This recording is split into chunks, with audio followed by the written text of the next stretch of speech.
आदाब, में मुज़म्मिल हसन। आप देख रहे हैं न्यूज़ इन खबर। हमारे साथ जो मेहमान हैं नसीम अख्तर साहब हैं, एसडीपीआई के बिहार प्रदेश के प्रदेश अध्यक्ष हैं, जिनसे हम बात करेंगे कि इस बार बिहार विधानसभा में चुनाव में एसडीपीआई का क्या रोल होगा। नसीम अख्तर साहब, इस बार बिहार विधानसभा चुनाव में एसडीपीआई का क्या रोल होगा? एसडीपीआई, मुझे विश्वास है कि आज बिहार की जनता समझ गई है। जो दो फ्रंट है, अभी जो दो अलायंस है, एक तो एनडीए का अलायंस है, उनके विनाशकारी पॉलिसियों को जनता ने देखा है।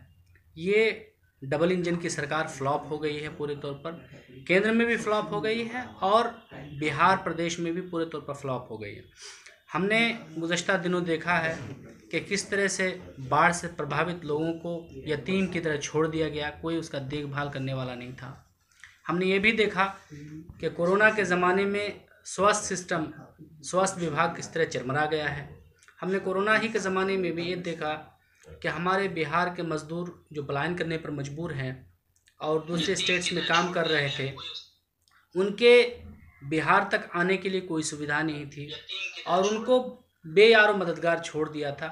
तो पूरे तौर पर ये बिहार राज्य की जो सरकार है, एनडीए की जो डबल इंजन की सरकार है, पूरे तौर पर फ्लॉप हो चुकी है और बिहार के लोग इससे उकता चुके हैं।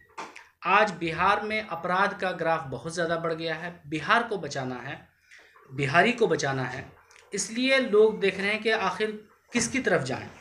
दूसरी तरफ जो यूपीए है गठबंधन, उसमें भी आप कोई उम्मीद नहीं कर सकते हैं। जब यूपीए में ख़ासतौर पर राजद के दौर को याद करते हैं लोग, तो आज भी सिहर जाते हैं कि किस तरह से गुंडा और माफिया का एक ज़माना था, लॉ एंड ऑर्डर के कोई सिचुएशन नहीं थी। तो उस वक्त पप्पू यादव भी आरजेडी के ही सिपाही थे, और जब गुंडेगर्दी का ज़माना था, फिर आप ठीक उनके है, साथ। आप पप्पू यादव एक सिपाही रहे होंगे, लेकिन जब बात आएगी फौज की तो जनरल ही की बात होगी, लीडर ही की बात होगी, उसके इशारे पर सब चलते हैं। पप्पू यादव जी भी रहे होंगे उस ज़माने में उनके साथ, लेकिन जाहिर सी बात है जब भी बात आएगी सरकार में मुख्यमंत्री की बात आएगी, सरकार में मंत्रियों की बात आएगी, सरकार में विभाग को चलाना और पूरे सिस्टम को सही करना, ये मंत्रिमंडल का काम है, ये मुख्यमंत्री का काम है।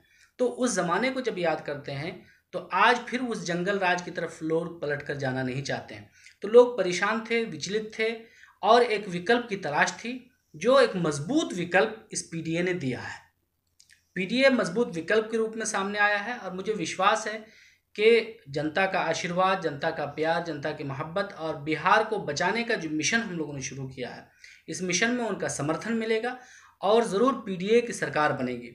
अगर इन केस हम थोड़ी देर के लिए मान भी लें कि अगर पीडीए की सरकार नहीं बनती है, तब भी पीडीए हर हाल में किंग मेकर की भूमिका निभाएगी। आप बरारी विधानसभा से उम्मीदवारी भी ठोक रहे हैं, बरारी की समस्या क्या है? देखिए, बरारी सीमांचल का एक इलाका है। सीमांचल पूरे देश में अगर सबसे वंचित कोई राज्य है तो बिहार है, और बिहार में भी सबसे वंचित कोई इलाका है तो सीमांचल का इलाका है, और बरारी में सीमांचल का एक हिस्सा है। जो भी आप परेशानी गिन लें, चाहे शिक्षा की बात हो, चाहे रोज़गार की बात हो, चाहे फैक्ट्रियों की बात हो, चाहे संस्थाओं की बात हो, जिस प्रकार की भी परेशानी, इवन के गांव तक जाने के लिए अभी सड़कें नहीं हैं, अभी जो कटाव की समस्या है उसका समाधान नहीं हुआ। हर साल बाढ़ आती है और लोगों की खेत उजाड़ के चली जाती है, लोग परेशान हाल रहते हैं और करोड़ रुपए उसके नाम पे खर्च किए जाते हैं, लेकिन उसका कोई लाभ नहीं है। ये बंदर बांट का शिकार हो जाता है। बल्कि वर्ल्ड बैंक से 50,000 करोड़ का डोनेशन बिहार को मिला था बाढ़ को रोकने के लिए, 2008 की बात है। उसका कोई लेखा जोखा नहीं है, सारा ख़त्म हो गया और बाढ़ जूं करते हुए हैं। तो समस्याएं ख़ासतौर पर सीमांचल में बहुत ज़्यादा हैं और बरारी भी उसका एक हिस्सा